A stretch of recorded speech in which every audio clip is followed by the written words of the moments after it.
అందరికీ నమస్కారం.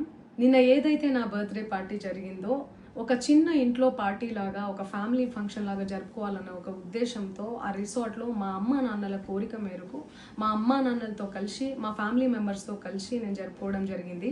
అక్కడ మా అమ్మా నాన్న ఫ్రెండ్స్, మా ఫ్యామిలీ ఫ్రెండ్స్, మా టీమ్ మెంబర్స్ మాత్రమే ఉండడం జరిగింది. అండ్ అట్లనే లిక్కర్ ఉండడం జరిగింది, సౌండ్ సిస్టమ్ ఉండడం జరిగింది.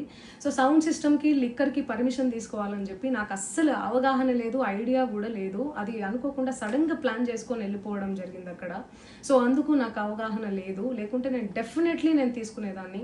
నాకు అసలు గైడెన్సీయే లేదు. ఎవరైనా గైడ్ చేసినా కూడా నేను పర్మిషన్ తీసుకునేదాన్ని, లేకపోతే నేను ఎందుకు ఇలా తెలిసి చెయ్యను కదా.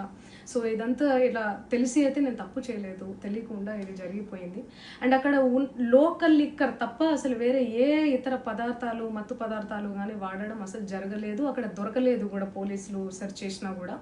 అండ్ అక్కడ ఎవరికైతే పాజిటివ్ వచ్చింది అని చెప్పి పోలీసులు చెప్తున్నారో ఆయన ఎక్కడో ఒక చోట తీసుకున్నాడు, ఎప్పుడో తీసుకున్నాడు అని చెప్పి తేలిందని చెప్పి పోలీసులే చెప్పారు.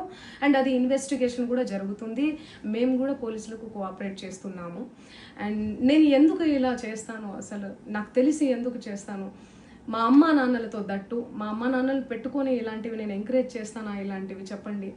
అండ్ ఒక రోల్ మోడల్గా, ఒక ఇన్స్పిరేషనల్గా ఉండాలని అనుకుంటాను, కానీ నేను ఇలా ఎందుకు నేను చేస్తాను. సో ప్లీజ్ దయచేసి మీడియా మిత్రులకు నా విన్నపం ఏంటంటే, ఆధారాలు లేని అభియోగాలు నా మీద అస్సలు మోపద్దు ప్లీజ్.